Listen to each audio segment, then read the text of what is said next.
If we hop in the Benz, is that okay? Is it okay if I call you my pride, babe? I ain't no player, I just gotta... Hey guys, welcome back to my channel. It's Johnaya, and today we're going to be doing a Poshmark shoe haul, and I'm also going to be giving you some tips and tricks on how to be a successful reseller, seller, whatever you want to call it on Poshmark. I've been selling on Poshmark for about 5 years now, so I think I can share some tips.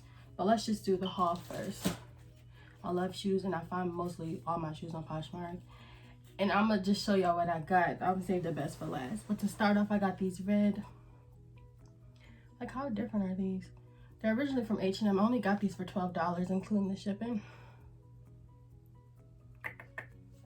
So I got those. Like, I left everything in the boxes just because I wanted to show y'all the dedication, right? I got these. And these were $17 with the shipping. So I'm going to show y'all and tell y'all how to get the deals on there. Like, what? Look at those. And I'm really excited for these. I needed some brown shoes, and like, these are like square toe. How cute, right? And everything I got in a size 9, of course. And y'all might judge me for these. I'm judging myself because of Wild Girl.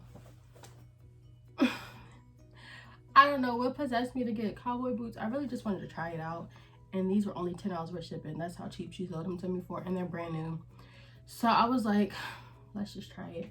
I don't know. I've been on Pinterest doing outfits. And I just seen so many with cowboy boots. And I'm like, let me see if I can try it off. And since Goodwill isn't open for me to like see if I could find some there, because that's how I usually try out trends without spending a bunch of money, I was like, let me see if Poshmark has some. And they did. Brand new. $10. That ain't even the best find yet. Ooh, y'all, I'm so pressed on these. Y'all know the real. It's like a consignment luxury brand. It's a website that I got these off Poshmark for $25, and they're these Gucci. They're these Gucci mules. Like, how perfect are they?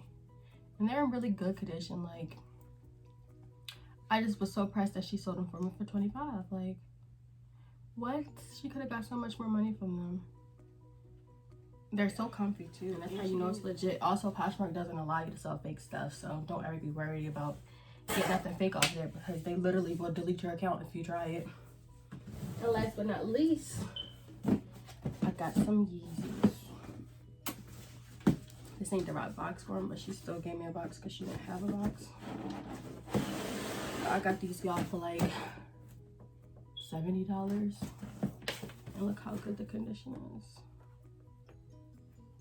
Like, those are definitely the top 2 buys I found on there. But let's get into, if I can close it, let's get into some tricks and tips. Okay, like I said, I've been selling her for 5 years. I sold all throughout my time in college. That was literally my only job, was selling clothes. Like, and the way I would do it is I shop a lot, as y'all can see. Like, I shop a lot, so I would just resell my old clothes. That's how it started. And then I'm like, okay, so then I would go to Goodwill and just find a bunch of stuff there to sell, which is a really good idea because you're not paying that much for the clothes, and you're just reselling them, flipping it basically. And now on Poshmark I have about 130,000 followers, and I just really grown on there. But how I've done it is, you have to share, y'all. When I say you have to share constantly. It's kind of like a retweet on Twitter. Like, you have to keep retweeting people's closets, and then once you retweet theirs, they retweet yours, and the more people that do it, the more people that'll see your stuff. Like, you have to keep. Like, when I say it's a full-time job, like, it's a full-time job. Like, people do this full-time. I just do it part-time because I like going out of the house and doing stuff. But the whole time during quarantine, that was my job, because my job had closed. So you have to stay on there. Like, you have to spend time on the app. Like, I spend about at least an hour or 2 a day solely just sharing stuff and sharing my closet, because if you don't, nobody's ever going to see your stuff, which honestly makes sense, right? So then once you're on the app, Poshmark has like parties and stuff. Like, it'll be like, oh, a Gucci party, or a Levi party, like random stuff like that. And if you're selling something in your closet, say if I was selling those Gucci shoes, you share it to the party. And if you share it to the party, you're sharing it to a bunch of people. So just make sure that they'll notify you when there's a party going on. Like, my favorite party is like a plus size party, because I'm plus size basically, clearly, right? And all my clothes are plus size. So once those parties are going on, I'm just sharing all my items to the party. And the people in the party are seeing it, and it's bringing so much traffic to my page because of the party going on. But the party only lasts for like an hour or two, so you just really have to stay up on it, because that's honestly how I get a lot of my sales, is from the parties. Okay, and then the selling point. You just gotta know how much you want to make. Like, Poshmark takes 20% out of whatever you make. So it's up for you to decide. I don't sell my stuff for a lot because I don't pay a lot for it. I don't ever sell my stuff for a lot. So it's up for you. You can decide whatever price you want to be. If somebody complains about your prices, they don't have to buy it, right? You feel me? Like, people don't go to Forever 21 and tell them their prices are boom, boom, boom. You sell your stuff for how much you want to sell it for, and if they have a problem with it, they don't have to buy it, right? Your closet is not for them. So don't ever make your prices based off of people like that, because that's not your customer. Focus on people you know that will buy your stuff for whatever price you want to sell it for. And that goes into another thing. On there, you have to be a good seller. Like, you have to, communication is key. Somebody will ask you questions. Somebody will ask you to measure this, take a picture of that. Just do it. Just do it. Like, I know sometimes I don't even feel like measuring stuff, but you have to do it. Like, it's common sense. If you want your stuff to sell, you need to give them as much details as possible.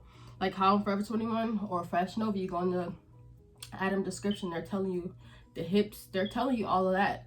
So just honestly, when I first started, I would go on websites like that and see how they describe their clothes, and that's how I do it. And I try to cover all the bases, take photos, provide photos from off of Google, like as much as I could do to convince them to buy it. Then yeah. And like, when you take your pictures, take them in clear light, and like, get your backdrop, do whatever you got to do. Do a flat lay. A flat lay is like laying the piece on the ground somewhere flat and styling it.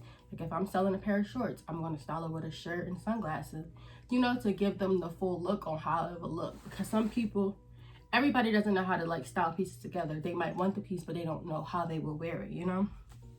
So that helps you too. Also, packaging has to be A1. Shipping time has to be A1. When you buy something, you want it ASAP, right? You want it fine, right? You want everything to be in the packaging. You want it to come wrapped perfectly. However you will want your stuff is how you need to ship people's stuff out. And I'm gonna give you a little secret right here. United States Postal Service provides free shipping supplies. I will drop the link down below. They provide free boxes, packages, packaging, all types of boxes, all sizes, for free. And they will deliver it to you for free. So you don't have to pay for packaging. The most I pay for is like tissue paper, thank you cards and stuff, to make it more personalized to my closet. Right, so you don't have to pay for boxes unless you want to. Like Poshmark, you can ship with anything. I did buy some boxes off of AliExpress I want to try with. Anything you need to do to make it unique and make them want to shop back. I have people that have been shopping my closet for the whole 5 years that I've been on there. And it's because I always got new stuff. My communication is great. I always give them a good deal. Like, whatever you would want while you're shopping, just provide it to the customer. It's very simple. It's not that hard. Like, it's not that hard at all. But I will say sometimes Poshmark does get hard, and sometimes, like a regular business, it's slow. You won't make as many sales as you used to. 1 week I'll have 10 packages going out. The next week I might not sell anything. And it's like those weeks where you don't sell anything. It is discouraging. It's very discouraging. But you just have to keep pushing, keep sharing, keep sharing, keep sharing. Put it on your Instagram, put it on your Twitter, put it on your Facebook. Promote yourself. Promote yourself. Put it on your YouTube. Like, promote yourself. Let people know this is your closet. This is what you're selling. And people have a problem with it, they don't follow you. That's not the people you need anyway. If they don't support it, promote yourself.